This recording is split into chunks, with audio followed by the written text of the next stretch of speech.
এবার আবহাওয়ার খবরের দিকে নজর রাখবো। সামান্য হলেও কমলেও শীতের কামড়ের তীব্রতা, সর্বনিম্ন তাপমাত্রা একটু বাড়লেও রাজ্য জুড়ে শীতের পরিস্থিতি বজায় রয়েছে। বিস্তারিত জানবো, কথা বলবো আমাদের প্রতিনিধি অরিত্রিক ভট্টাচার্যের সঙ্গে। অরিত্রিক, আজ কলকাতার তাপমাত্রা কত এবং এই শীতের দাপট আর কতদিন বজায় থাকবে? দেখো, আজকে কলকাতার সর্বনিম্ন তাপমাত্রা 11.6 ডিগ্রি সেলসিয়াস এবং যেটা বলা হচ্ছে যে আজকের যে সর্বনিম্ন তাপমাত্রা সেটা স্বাভাবিকের থেকে 2.3 ডিগ্রি কম। তবে গত মঙ্গলবার আমরা যে পরিস্থিতি দেখেছিলাম, অত্যাধিক কুয়াশার জন্য দিনের সর্বোচ্চ তাপমাত্রা 20-এরও উপরে উঠতে পারেনি। সেই পরিস্থিতি কিন্তু গতকাল বদলেছিল। গতকাল দিনের সর্বোচ্চ তাপমাত্রা ছিল 22 ডিগ্রি সেলসিয়াস। রাজ্য জুড়ে বিভিন্ন জায়গায় জেলায় জেলায় তাপমাত্রা অনেকটাই কম, স্বাভাবিকের থেকে কম ছিল। আজকের যে সর্বনিম্ন তাপমাত্রা কলকাতায় সেটাও কিন্তু স্বাভাবিকের থেকে কম, ফলে তাপমাত্রা 1 ডিগ্রি সামান্য বেশি কিছু বাড়লেও এখনো পর্যন্ত শীতের পরিস্থিতি একেবারেই বজায় রয়েছে কলকাতা সহ দক্ষিণবঙ্গ জুড়ে। পাশাপাশি যেটা বলে রাখা দরকার যেটা আলিপুর আবহাওয়া দপ্তর জানাচ্ছে, এখন শীত আসার যে অনুকূল পরিবেশ সেটা কিন্তু অব্যাহত রয়েছে। উত্তর পশ্চিমের যে হাওয়া সেটা অবারিতভাবে রাজ্যে প্রবেশ করছে এবং তার জন্যই এই পরিস্থিতি আরও কয়েকদিন বজায় থাকবে। অন্তত চলতি সপ্তাহে তাপমাত্রার খুব বেশি হেরফের হওয়ার সম্ভাবনা কম।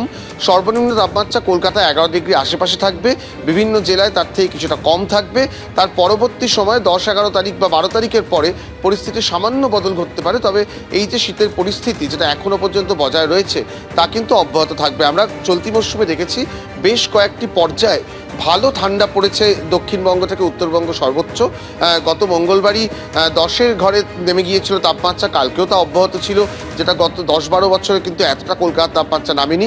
আজকেও সেই ঠান্ডার পরিস্থিতি বজায় রয়েছে এবং এই পরিস্থিতি আপাতত কয়েকদিন চলবে, এমনটাই জানাচ্ছে আলিপুর আবহাওয়া দপ্তর। শিলিগুড়ি থেকে অগ্নিকাণ্ডের খবর সামনে আসছে। মহকুমা শাসকের অফিসে আগুন লেগেছে বলে খবর। অফিসের ম্যাজিস্ট্রেট রুমে লাগা আগুনে একাধিক কম্পিউটার প্রিন্টার ক্ষতিগ্রস্ত হয়েছে বলে খবর পাওয়া যাচ্ছে। তবে কি থেকে এই আগুন লাগলো, কারণ এসআইআর এর শুনানির প্রক্রিয়া চলছে, সেই আবহে এই আগুনের ঘটনা কি জানা যাচ্ছে আমরা জানবো আমাদের প্রতিনিধি সনদ ঝার কাছ থেকে। সনদ,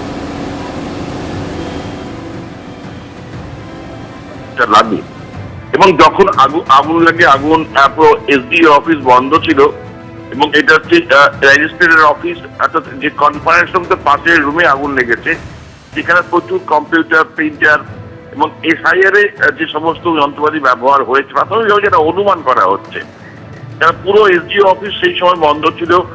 পাশের একটা হোটেল থেকে হোটেল কর্মীরা দেখতে পায় যে এসডিও অফিস থেকে আগুন এবং ধোঁয়া, তারাই দমকলে খবর দেয়।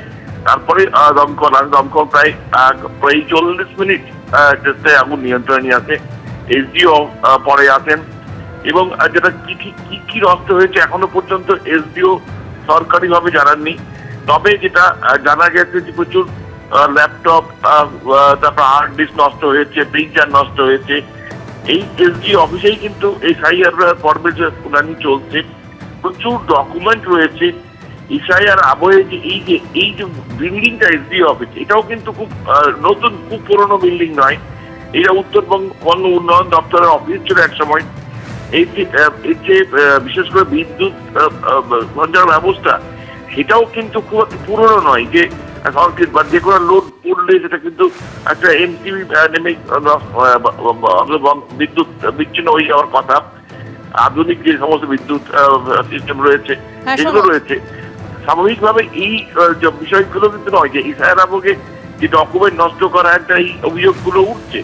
তবে এখন এসডি অফিস থেকে যদিও কি পুড়ে গেছে কি নষ্ট হয়েছে এখন জানানো হয়নি, তবে সেটা প্রাথমিকভাবে অনুমান করা হয়েছে। আগুনটা লাগা নিয়ে কিন্তু অনেকেই প্রশ্ন তুলছে যে এটা যে একটা তদন্ত হওয়া উচিত, কি করে আগুন লাগলো।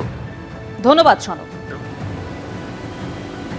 দুটো ছবি শুরুতেই আপনাদের সামনে রেখেছি। একদিকে নিউ টাউনের বহুতলের বন্ধ অফিসে আগুন লেগেছে, যেখানে 1.5 ঘন্টা পেরিয়ে গিয়েছে, দমকলের 4টি ইঞ্জিন সেখানে আগুন নেভানোর কাজ করছে। অন্যদিকে গতকাল রাতে, অর্থাৎ শীতের রাতে যেভাবে নোনাডাঙ্গায় ঝুপড়িতে আগুন লাগে, প্রায় 100টি ঝুপড়ি পুড়ে ছাই হয়ে গিয়েছে। শীতের রাতে নিরাশ্রয় বহু মানুষ। দুটো আগুনের ছবি এই মুহূর্তে, অর্থাৎ দু জায়গায় যে আগুন, অর্থাৎ গতকালের আগুন এবং আজকে সকালে যেখানে আগুন লাগে সেই দু জায়গার ছবি আপনাদের সামনে রেখেছি।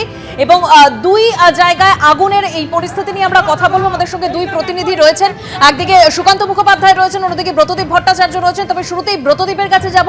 ব্রতদীপ, 1.5 ঘন্টা পেরিয়ে গিয়েছে, আগুন কি নিয়ন্ত্রণে আনা সম্ভব হয়েছে? কি বলছেন দমকল আধিকারিকরা?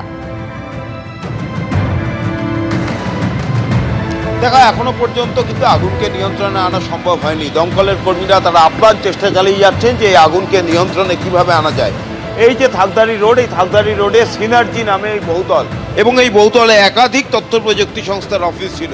আজকে সাত সকালেই এই বহুতলের দোতলা থেকে প্রথমে ধোঁয়া দেখা যায় এবং তারপরেই কিন্তু নিমেষের মধ্যে গোটা বিল্ডিংটি ধোঁয়ার গ্রাসে চলে যায় এবং এই দোতলাটা গোটাটাই আগুনের গ্রাসে চলে যায়।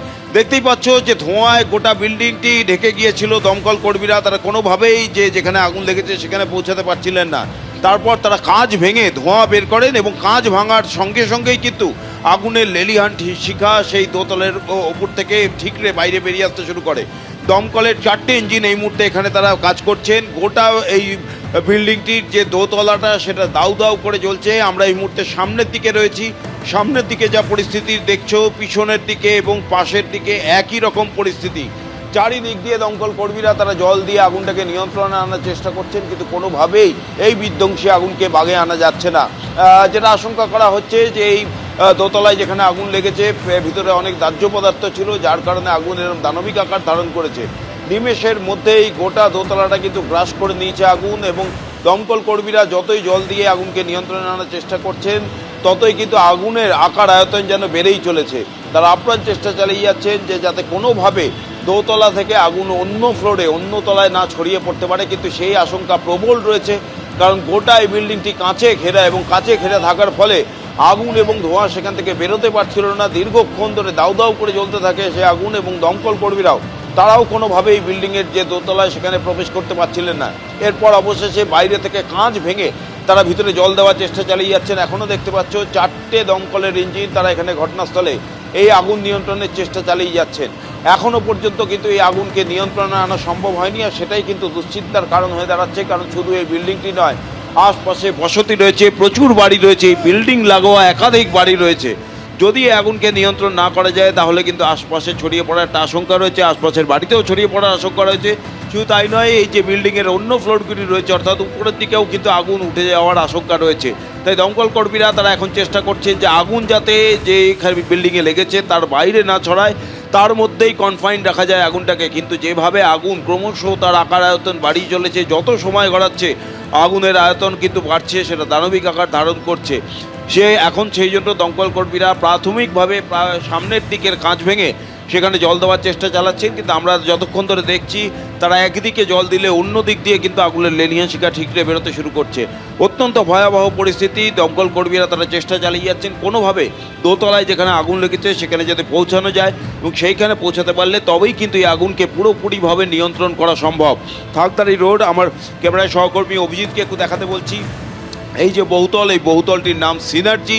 এইখানে একাধিক তথ্য প্রযুক্তি সংস্থার অফিস রয়েছে এবং অন্যান্য অফিসও রয়েছে। সেইখানেই আজকে দোতলা থেকে প্রথমে এখান থেকে ধোঁয়া বেরোতে দেখা যায় এবং গোটা বিল্ডিংটিতে ধোঁয়া ছড়িয়ে পড়ে।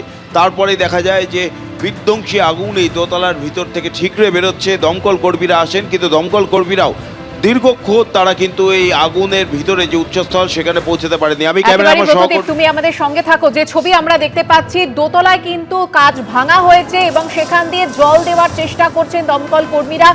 এবিপি আনন্দ, এগিয়ে থাকে, এগিয়ে রাখে।